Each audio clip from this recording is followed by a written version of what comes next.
Good morning and welcome back to Rexona FM. Nah, itu dia my friend. Kita kembali lagi tentunya bersama gue Hanif Tamrin dan Tio Utomo. seperti biasa kita kembali ngeran radionya Rexona. Betul ya. sekali, seperti di pekan lalu dan pekan ini ada cerita banyak yang seru juga. Wah itu dia. Kali ini tentunya kita tidak hanya membahas tentang Premier League, Betul. tapi juga yang katanya mulai Liga Aki-Aki alias Serie A. Ya. Kita buktikan kalau Serie A adalah liga paling seru secara Persaingannya ketat ya. Ketat ya. gitu. Dan kita juga akan bahas sedikit tentang La Liga nanti ya. Tapi sebelum itu pasti yang berbeda dari Rexona FM seperti halnya radio.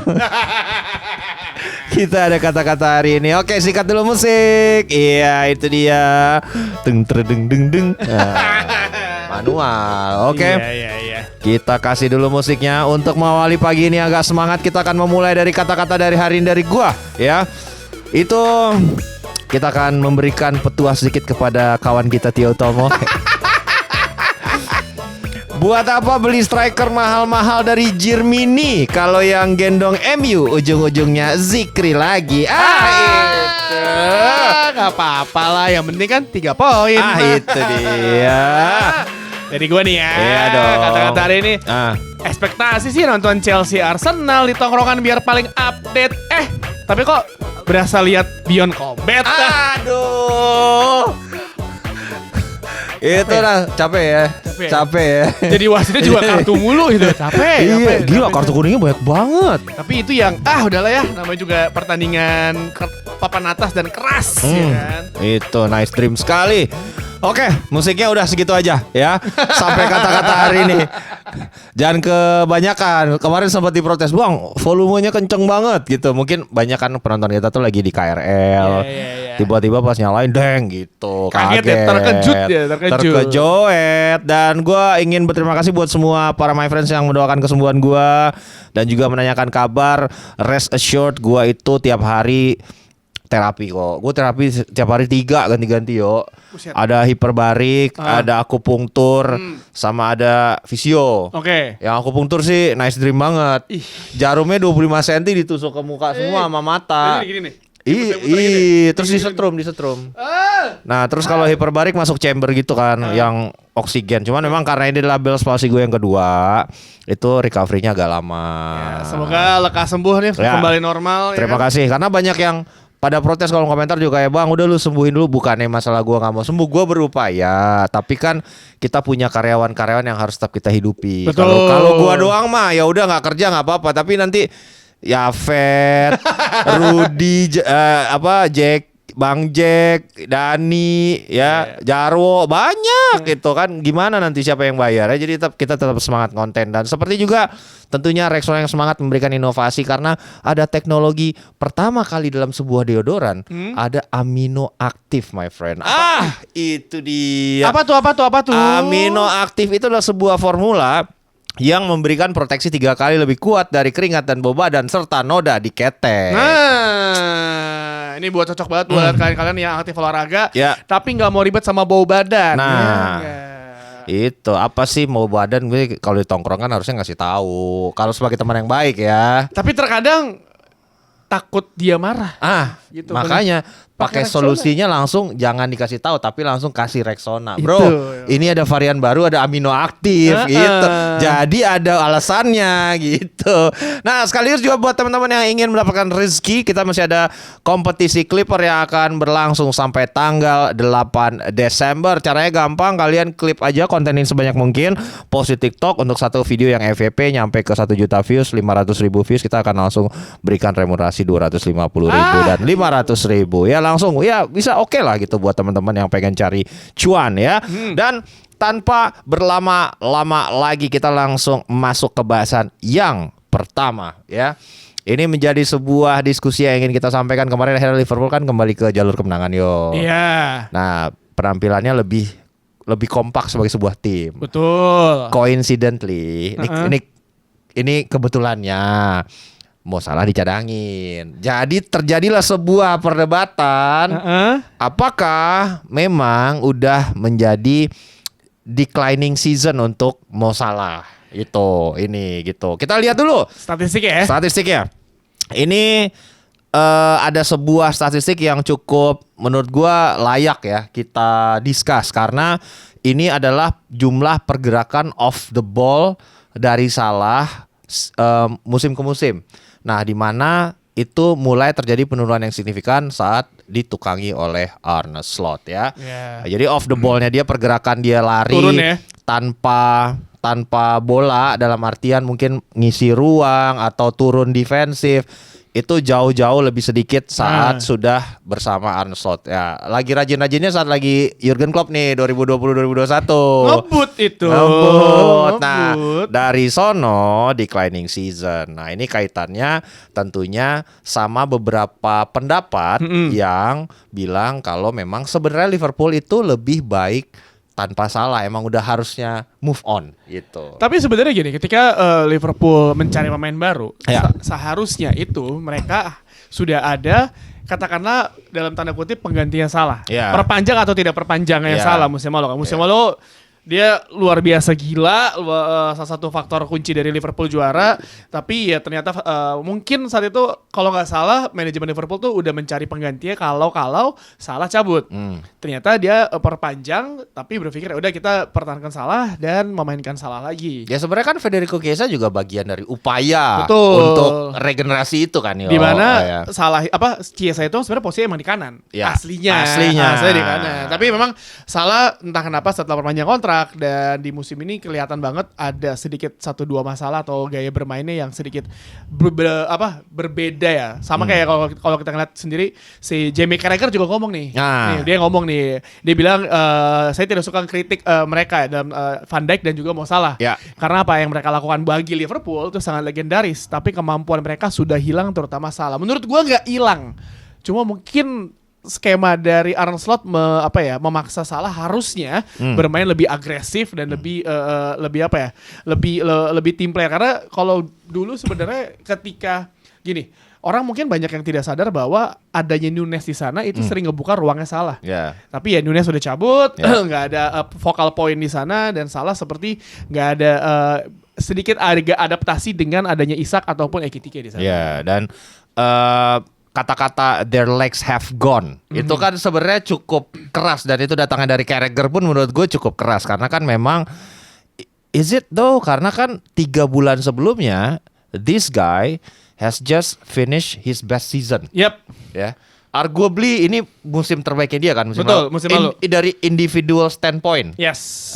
Jumlah gol, kontribusi terhadap tim, even physically juga gue ngelihatnya wah gila bulky dan ini banget kan. Parah. Iya, masa iya selang 3 bulan lo langsung jadi pemain yang benar-benar degradasinya begitu signifikan, kan itu debatable ya. Ya mungkin bisa terjadi tapi ya tapi itu gue bilang nih, maksudnya harus dilihat juga apa yang terjadi di perubahan di squadnya. dalam squadnya.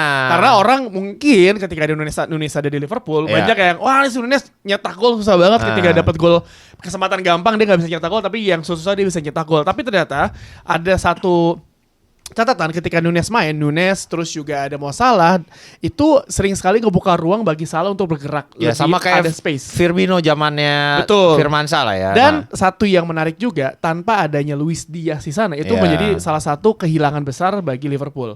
Karena Luis Diaz musim ini di Bayern nih, itu luar biasa banget bagaimana kontribusi golnya, asisnya, work rate-nya, itu yang yang hilang dari Liverpool musim ini. Kalau ada Luis Diaz, terus mungkin strikernya katakan either Ekitike ataupun si Isak, itu kan bisa ngebuat Salah lebih hidup lagi.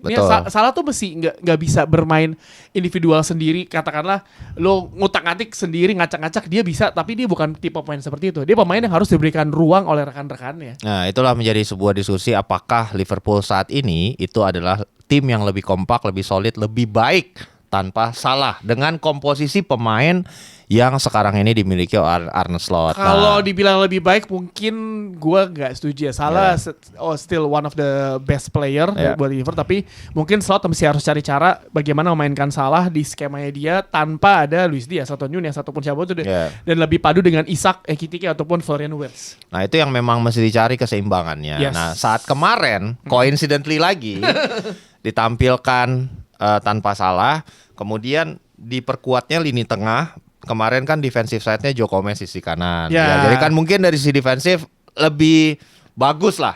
Karena masalahnya emang bek kanan nih. Karena emang iya gitu kan, masalahnya bek kanan dan emang Joe Gomez kan keunggulannya lebih dari sisi defensif ketimbang ofensif kan.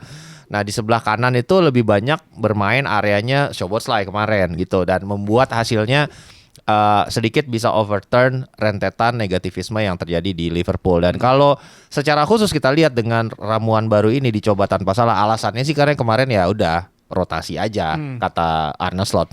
Tapi itu bikin dua pemain yang lain flourish nih. Gitu. Akhirnya nyetak gol ya. Akhirnya nyetak gol dan berimbas. Kita lihat dulu Florian Wirtz itu memainkan salah satu pertandingan terbaiknya bersama Liverpool sejak ditransfer ya pada pertandingan lawan West Ham kemarin dan akhirnya ya pecah telur nih kawan kita. Betul, akhirnya nih ya. Akhirnya nih.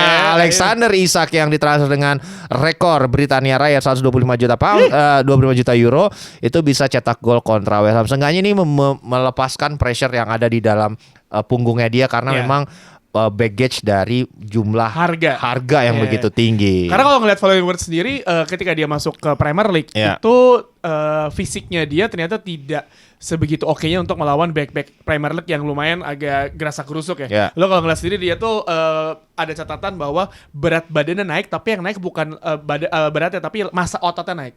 Jadi dia udah bersiap untuk ya udah lawan-lawan gua katakanlah back-backnya tuh tipenya udah kayak Fofana, Saliba, terus misalkan terus lu mesti ngelawan Ruben Dias ya kan Matthijs de Ligt gitu yang dimana notabene fisiknya tuh gede-gede banget kan. Mau nggak mau dia juga harus menaikkan compete dengan fisiknya gitu. Nah itu juga di highlight oleh Arne Slot setelah laga kontra West Ham. Dia sampaikan ya penampilan yang sangat positif dari Florian Wirtz.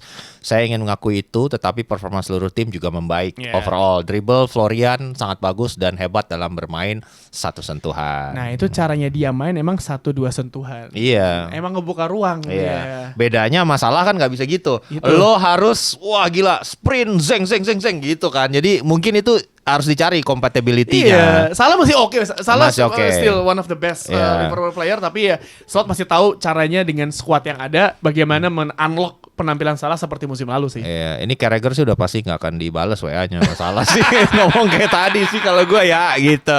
Dan tentunya kita kembali sekarang kita bahas timnya Tio. Ya.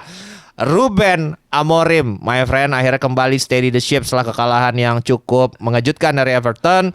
Sekarang kembali mampu dramatis comeback melawan salah satu giant killer dari diri Crystal Palace ya. Nah ini disampaikan dari sisi Amorim setelah pertandingan selesai di press conference-nya dia bilang saya bisa mencium bau darah dari Crystal Palace. Bapak Amorim nice dream banget. Iya kan dia bilang gini nih ya. Di 10 menit akhir babak pertama saya merasa Palace kesulitan dan mereka juga akan kesulitan di babak kedua. Pede sekali Anda. Mereka kesulitan bahkan memindahkan bola dari kotak penalti. Anda bisa rasakan dari pergerakan mereka.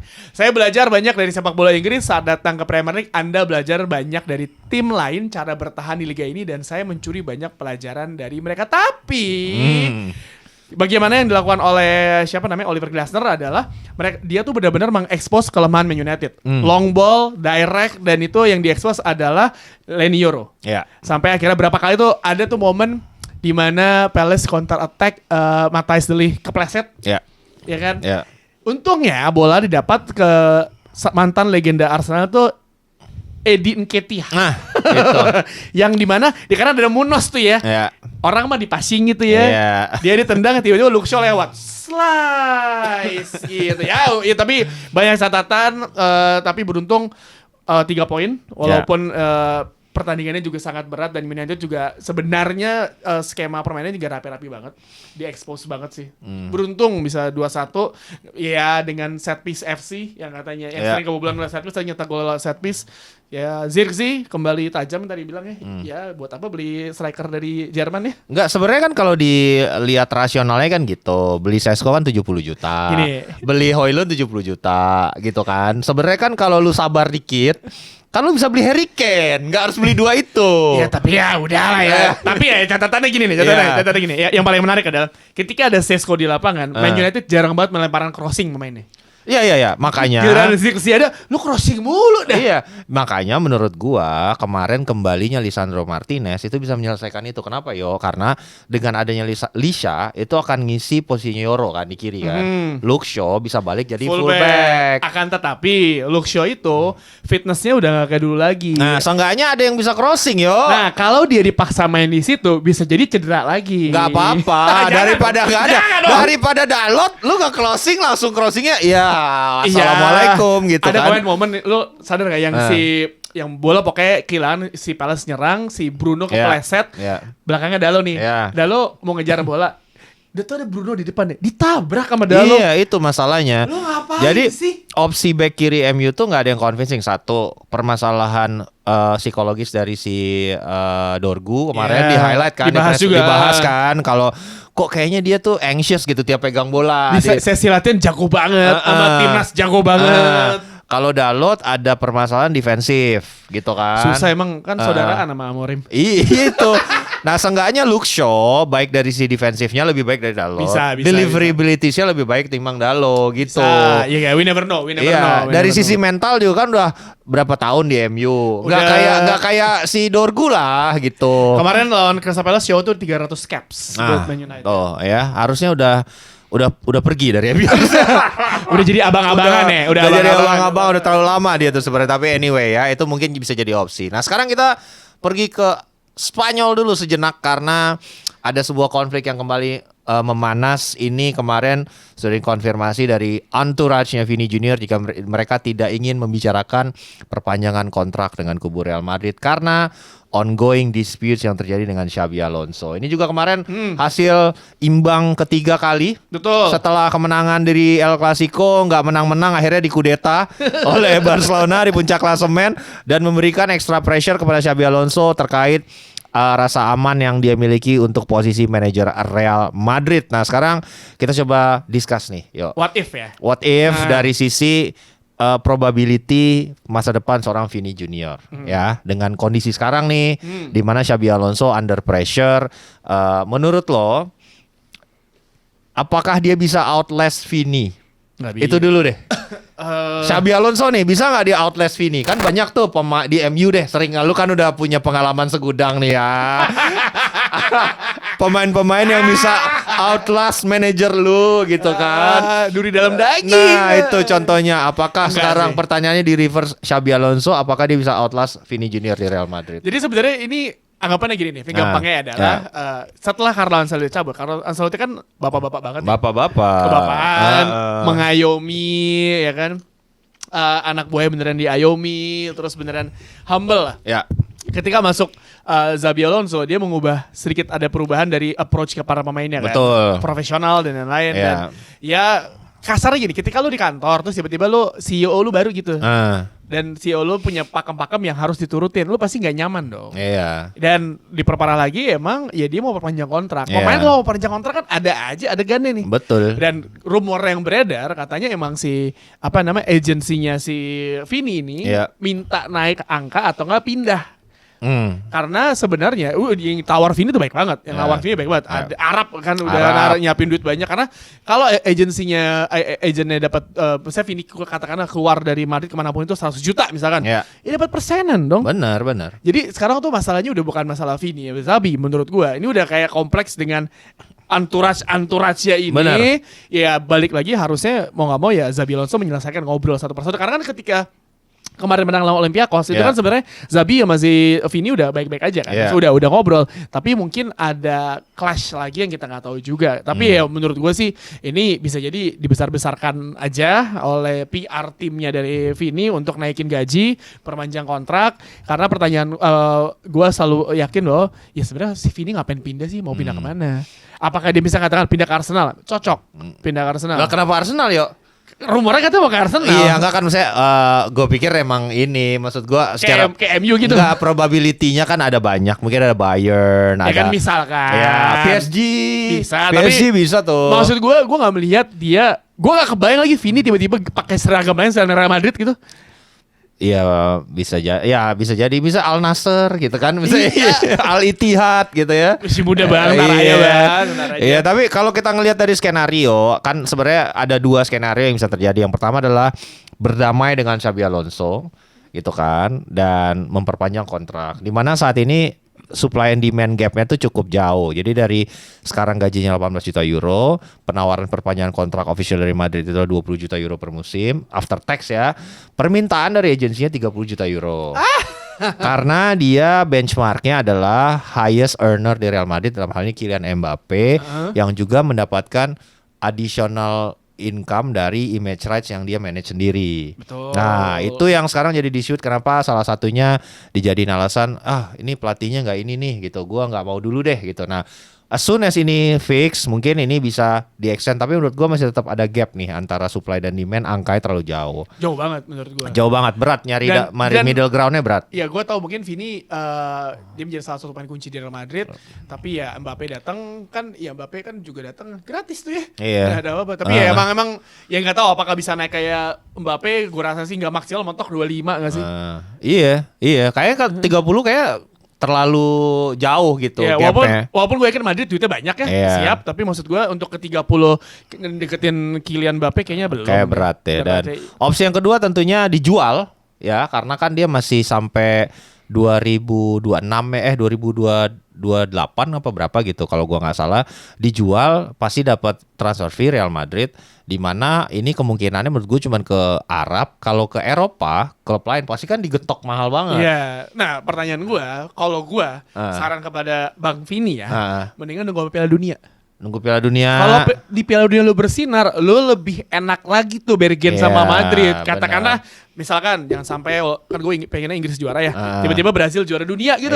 Lu bergennya enak banget. Gue juara dunia nih. Bener. Lu mau nambahin gaji gue nggak? Benar. Kalau sekarang lu belum ada bukti. Kalau katakanlah Madrid juara champion, juara La Liga, lu juga bisa bergen. Benar. Karena ya udah, ini gue buat tim lu juara champion, juara La Liga, ini bisa nih, gue minta duit dong, naik gaji gitu, hargain gue. Gitu. Iya, dan terakhir skenario-nya dia outlast Xabi Alonso, jadi akan pergi setelah kontraknya habis.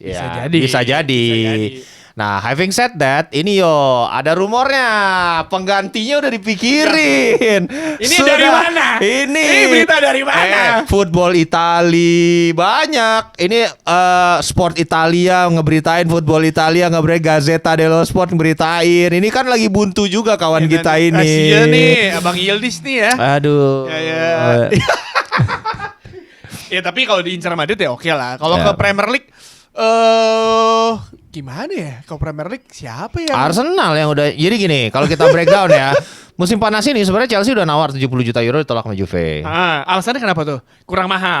Kurang mahal dan emang katanya dia mau membangun Juventus yang baru ini around Kenan Yildiz. Tapi kan pelatih lo adalah door to door yang udah dipecat. Iya, itu kan keputusan dari manajemen. Iya, mungkin ya. Ingat dulu waktu itu mikir udah tahan dulu deh ya. Iya. Jadi yang udah pasti itu satu kan Chelsea gitu, yang udah bener ngebit nih. Nah akhirnya ditolak, akhirnya beli Garnacho. Itu secara skenario itu begitu yang terjadi di musim panas kemarin. Sebelum Tudor siapa pelatihnya Juventus kan? Thiago Motta ya kan ya. Thiago Motta mungkin mikirnya oke gue bikin di Yildiz, tapi ya Tudor mikir ya udahlah gue cari yang lain aja lah. Nah ini secara opsi ya yang beredar di media gitu, yang udah kentara ya pastinya. Apalagi kan Mudryk nggak jelas nih. Betul. Masa depannya Mudryk nih kan kita nggak tahu nih ya. Dia akan main lagi atau dia mau ngapain kita nggak tahu. Nah definitely ini menjadi sebuah tanda tanya gitu, yang ya lo tau lah kalau Chelsea kan demen banget sama wonderkid. Ada wonderkid bagus langsung beli 10 tahun kontrak bisa gitu. Itu nomor 1. Nomor 2 nih Arsenal gitu. Arsenal itu karena memang secara sayap kiri kan gak ada yang outstanding banget nih. Gabriel Martinelli kan anggot-anggotan. Terus Leandro Trossard ya begitu. Lo sayang kalau mainin Eze di kiri kan. Iya, jadi ini ada opsi juga ke sana gitu. Opsinya udah menaikkan tarikan dan terakhir ya tentunya Madrid gitu. Ini yang sedang dicoba goyang-goyang lah sama entourage dari ya. Kenan Yildiz, karena ada lack of supply dan demand-nya itu adalah sekarang gaji dia 1,5 juta euro per musim. Itu juga jauh sama Vini ya, Vini. Ya itu dia maksud gua kenapa dia mau pindah. Nah, tawaran Juventus tuh 5 juta euro.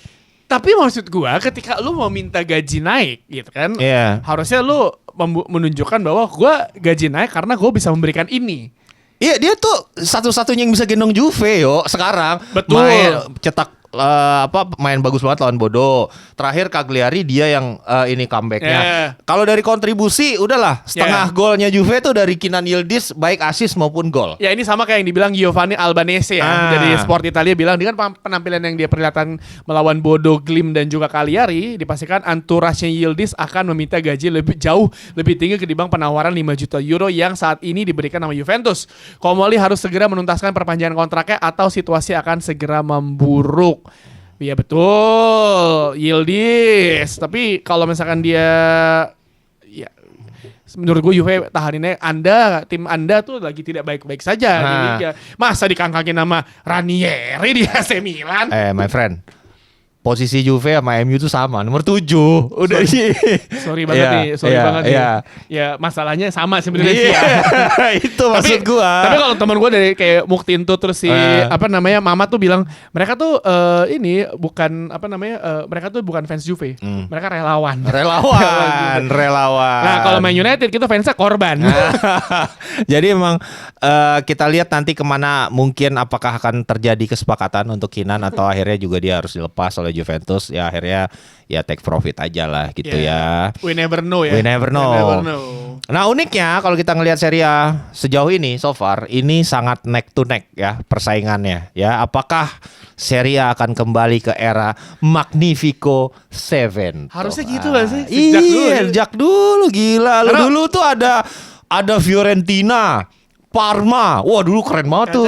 Kacau. Veron main di Parma, Fiorentina ada Rui Costa, Batistuta, Abel Balbo. Nah, Roma, wah nice dream banget lah dulu. Nih kalau kita lihat dulu klasemen sementara dari Serie A sekarang ya, kita lihat ya. Ini gila, Milan bisa nomor 1 yuk. Makanya gue bilang. Makanya ini Ranieri Black Magic-nya sudah kembali. Nice dream. Lu bayangin kemarin menang 1-0. Allegri. Ranieri sih aja. Allegri. Tadi Juventus juga Allegri. Maaf. Allegri, lu bayangin kemarin dia ngerubah posisinya Tomori, kalau nggak salah Tomori menjadi lebih maju ke depan dan akhirnya jadinya efektif gitu. Ya, akhirnya si Allegri Black Magic-nya berhasil urutan pertama, tapi poinnya sama Napoli dan dikejar 1 poin sisa sama Internazionale dan juga AS Roma. Nah, kalau kalian lihat posisi 1 sampai posisi 6 lah. Ada Como loh di sini loh. Dan juga yang paling penting ada ini penjaga gawang kita nih. Iya. Bang Emil. Iya, tapi Jaizes, Cremonese di bawah. Nah, jadi ini kalau kita lihat memang ini salah satu season yang paling ketat yang ada di Serie A ya. Bahkan sebenarnya tuh kemarin Roma lawan Napoli itu peringkat 1 lawan peringkat 2. Tapi karena kalah, sekarang Roma nomor 4. Roma kan sekarang bagi Gasperini yang ambil juga langsung di rejuvenate sama dia gitu. Itu yang membuat akhirnya sekarang Serie A ini berada dalam satu benang merah yang sama. Mostly dari peringkat 1 sampai 7 itu timnya rebuilding. Ya, menyenangkan melihatnya. Di saat yang sama gitu. Iya, Inter ganti pelatih gitu kan. Tiba-tiba setelah era dominasi sama Simone Inzaghi berapa kali masuk final Liga, 2 kali masuk final Liga Champions, 1 kali Scudetto, terus timnya juga bongkar ulang, ada Sucic sekarang di situ, terus banyak striker muda baru kan. Terus Milan juga lo tahu kembali ke Black Magic lo bilang tadi kan. Karena gitu. Semua gue gak tahu ya, misalnya teman gue yang fans Juventus tuh pada kalau ngomong Allegri kayaknya emosinya besar banget gitu. Karena lu ngantuk nonton tim lo gitu. Tapi namanya juga liga. Kalau gue selalu pikir kalau liga itu liga tuh maraton bukan sprint. Ya lu main kayak gimana pun ujung-ujungnya 3 poin kalau menang. Dan ada juga kejutan yang menyenangkan dari AS Roma gitu kan. Sekarang setelah secara resmi diambil alih oleh Gasperini, main 3-4-2-1, itu ada attacking midfieldnya jebolan Juventus Next Generation, itu Matthias Sule. Capek-capek nyari beli pemain sayap kanan Conceição 30 juta. Ini bagus, ngapain lo lepas bego gitu loh maksud gua. Ini sebenarnya adalah sebuah kejutan yang menyenangkan karena sebenarnya Gasperini kan pelatih bagus ya. Namun sayangnya Roma di era kebangkitan ini selalu kesulitan menghadapi tim-tim besar. Ya, karena Roma punya rekor buruk ya lawan big team. Kalah 0-1 dari Internazionale ya, AC Milan dan juga Napoli. Emang tapi susah juga mereka ini. Iya, ini benang merahnya 3-3-nya kalah 1-0 gitu kan atas pesaing juara lah kalau kita bisa bilang. Itu kalah 1-0 dari Inter, kalah 1-0 dari Milan, kalah 1-0 juga dari Napoli ya. Itu yang membuat catatan kaki dari transisi Roma untuk kembali bangkit. Ya lu bagus lawan tim-tim kecil, tapi saat lu melawan rival yang emang sepanteran, berarti emang sedang menuju ke sana gitu. Karena kalau ngeliat juga timnya Gasperini aja sekarang gak ada di 10 besar. Mantan timnya Atlanta. Iya. Ya karena kan dia juga lagi transisi sama Palladino ya. Betul. Gitu. Masa transisi itu masa-masa paling gitu. Ini disampaikan nama Gasperini yo. Ya, ada banyak laga di mana kami kebobolan sedikit, betul. Namun dengan bertahan lebih dalam, ada kemungkinan Anda kebobolan gol dengan cara berbeda. Kami menghadapi Napoli sebagai pemuncak klasemen karena gaya permainan kami, namun harus ada keseimbangan di mana kami tidak memilikinya dalam kurung melawan Napoli. Nah, ini kaitannya tentang kritikan dari wartawan. Itu meskipun dari peringkat dia naik nih Roma, stabil permainannya, tapi belum memberikan identitas tim seorang Gasperini yang tampil biasanya jauh lebih ofensif gitu. Nah, mereka lebih sit deep, bertahannya cukup dalam.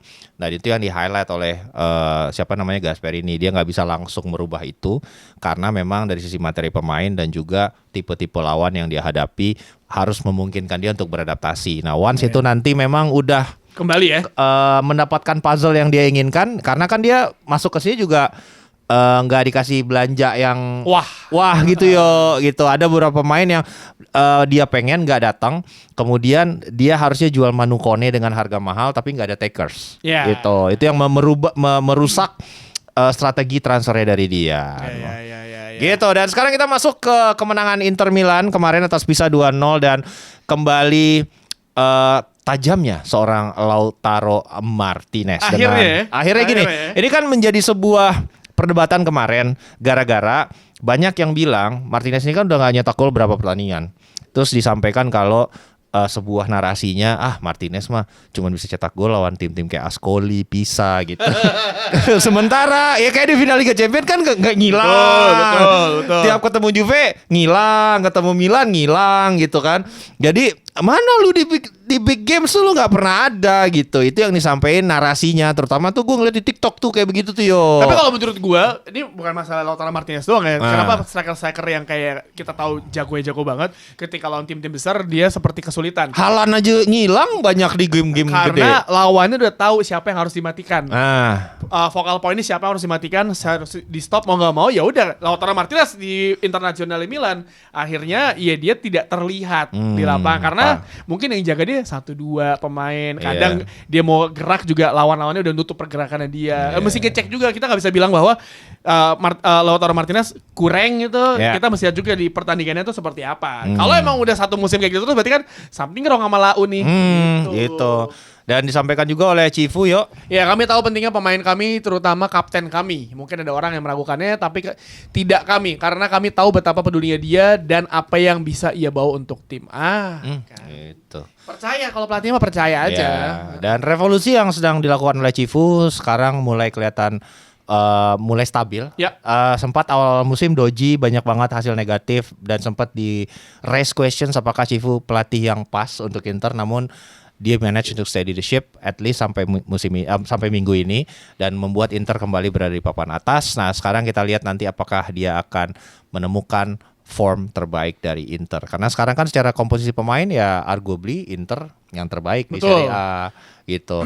Yang lain lagi rebuilding, dia nambah-nambah dikit lah ya. Kita lihat nanti seperti apa performa dari Cifu, dan tentunya itu menutup episode kali ini. Dan gua ingin mengingatkan untuk kalian semua, ini kita tinggal 5.000 subscriber lagi menuju Subaton Season 2. Thank you buat yang udah support selalu, udah mencapai 125.000 subscriber sekarang, dan sisa 5.000 lagi sebelum tanggal 8 Desember untuk kita memulai Subathon season 2 akan ada gua announce besok itu tanggalnya, lusa tuh squadnya, siapa aja, total ada 6 orang yang akan bergabung dengan Subathon Squad ini. Siapa aja bintang tamunya itu akan kita reveal juga. Total ada sekitar 7 atau 8 bintang tamu yang datang dari background yang berbeda. Kemudian negara yang akan kita tuju jika milestone-nya tercapai itu adalah Italia. Nice. Makanya mulai banyak sekali berita-berita Italia di sini. Dan gue akan reveal goals besarnya itu adalah live bersama Captain J Izes ya. Hai. Itu. Jadi apabila kalian nanti mencapai milestone kita akan live di Sassuolo bersama Captain J Izes. Bang gitu. Jay. Bang Jay. Oke. Itu dia episode kali ini. Para Clipper jangan lupa di klip yang bagian khusus tadi. Biar seru ya. Dan kita akan kembali lagi di Rexona FM di hari Kamis bersama Tio Tomo tentunya sebelum dia terbang ke Spanyol Espana untuk nonton Real Madrid tuh. Melawan non tim Anda ya. Melawan tim saya gitu. Gak ada ini ordal-ordal yang bisa saya kerjain gitu di Man City. Oh bisa. nanti lo pasti inilah ketemu produser-produsernya di situ kalau ntar gua iniin lo. Oke. Ya, seperti biasa kalau begitu my friends, thank you so much yang udah nonton and as always my friends have a lovely day.